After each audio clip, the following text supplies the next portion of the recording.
Whatever the mind can conceive and believe, the mind can achieve. If you think success and believe success strongly enough, your attitude can actually control conditions and circumstances.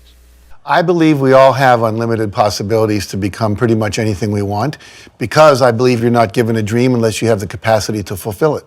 You won't be allowed to have it. Now, you may need to learn new things, you may need to get mentored, you may need to team up. That's a powerful super soul message. You don't even have a dream that you're not allowed to fulfill. Exactly. Welcome to Personal Finance Cat, where I share my personal take on personal finance.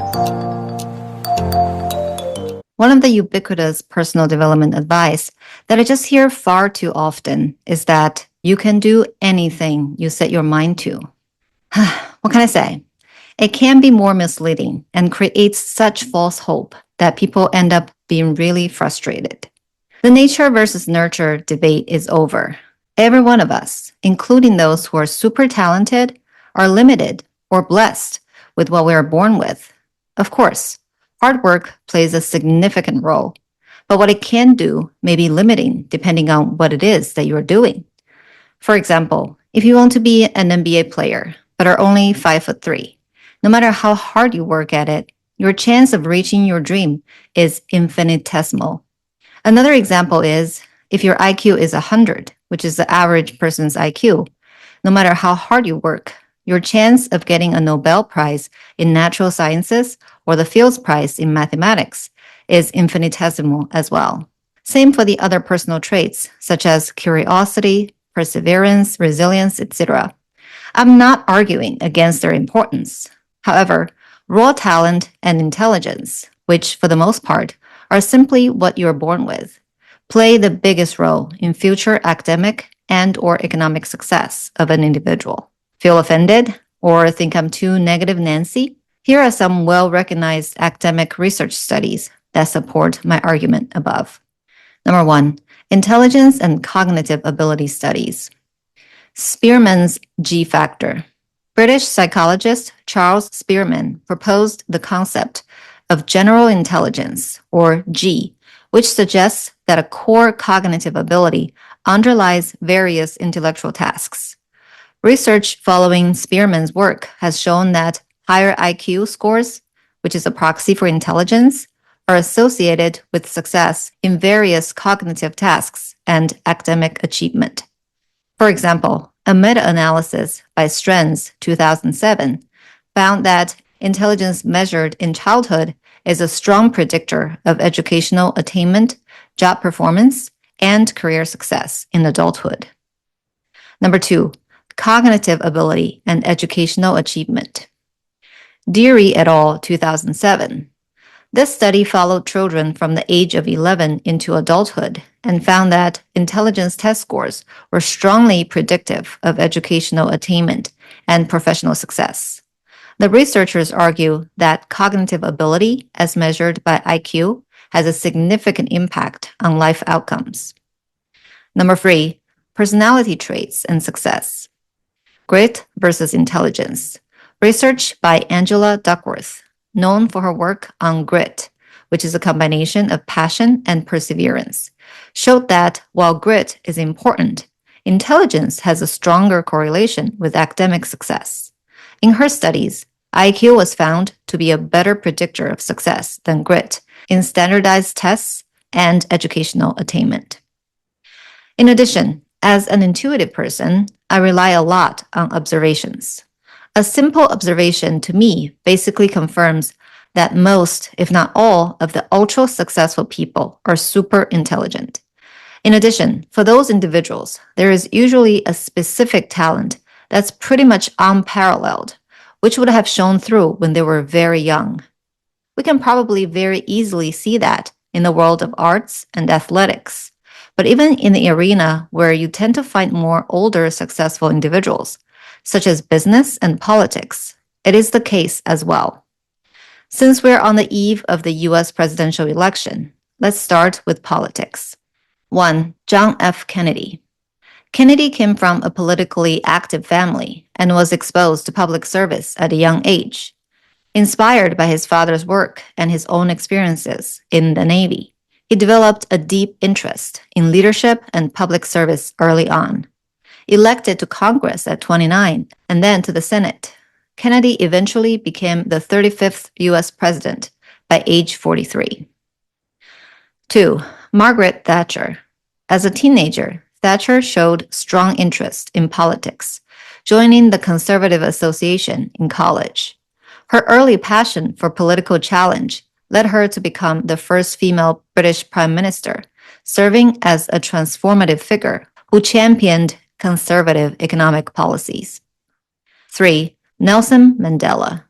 Inspired by stories of African resistance from his childhood, Mandela joined the African National Congress, or ANC, in his 20s.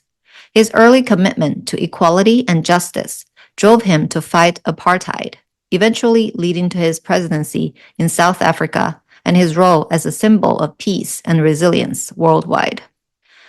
Now let's move on to business. Since this is an investing-related podcast, we have to talk about Warren Buffett first. 1. Warren Buffett. Known as the Oracle of Omaha, Buffett displayed an early interest in business and finance, buying his first stock at age 11. And that wasn't just a whim. Matter of fact, he had been reading investing books since he was 8 years or so. By age 13, he was running his own small businesses, and his lifelong dedication to investing led to building Berkshire Hathaway into a financial empire. 2. Elon Musk. Musk taught himself computer programming at 10, selling his first software by 12. His curiosity for technology and vision for the future led him to create companies like Zip2, PayPal, Tesla, and SpaceX, impacting multiple industries. 3. Richard Branson. Diagnosed with dyslexia, Branson struggled academically, but found his passion for entrepreneurship early. At 16, he founded his first business, Student Magazine, and went on to create the Virgin Group, one of the world's most diverse conglomerates. These are just a few examples. Truth is that many of the ultra-successful people would have recognized their lifelong calling when they were at a very young age. The range is something like 8 to 13 years of age. Let's think about our education system.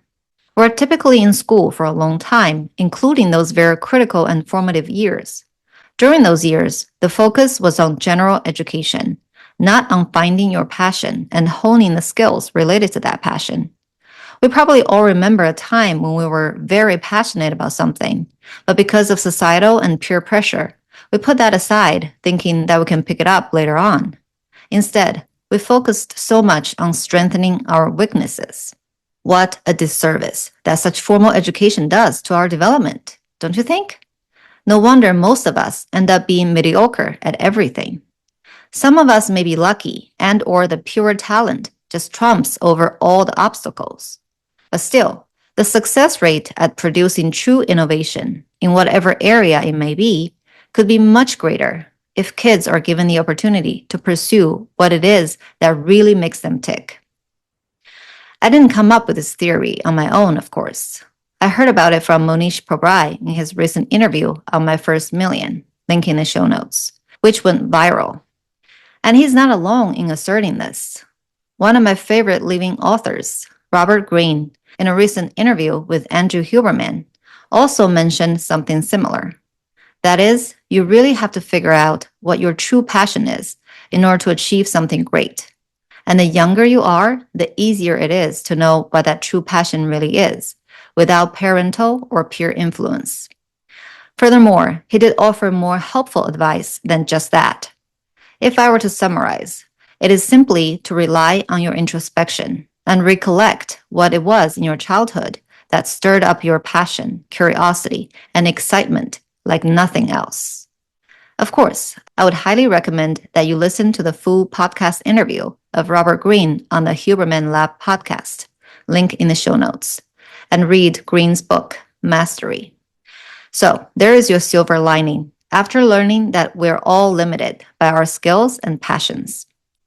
Each of us is uniquely talented, but unfortunately in this day and age, we have too much noise going on all around us. So we tend to lose sight of that. Instead, we're surrounded by short and catchy phrases like, believe in yourself, you can do anything you set your mind to, dream big, never give up. It's all about mindset. While these phrases are intended to inspire, they sometimes oversimplify complex realities and can even be counterproductive if taken too literally.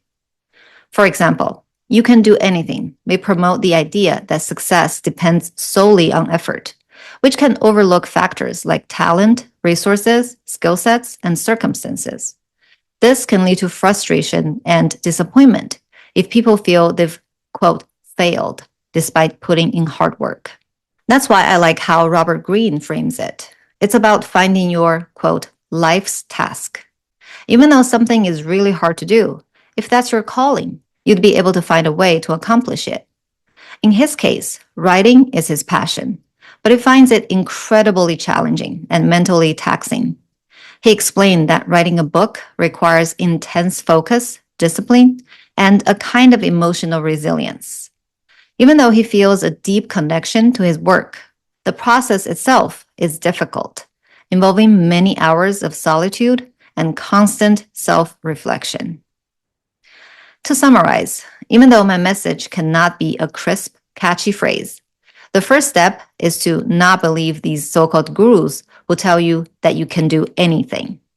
But you can do something, which is your, quote, life's task, a purpose that aligns with your unique skills and passions. At the end of the day, we want meaning and happiness, which comes from that life's task. But it won't be easy. And because it is only unique to you, unfortunately or fortunately, only you would know what that is.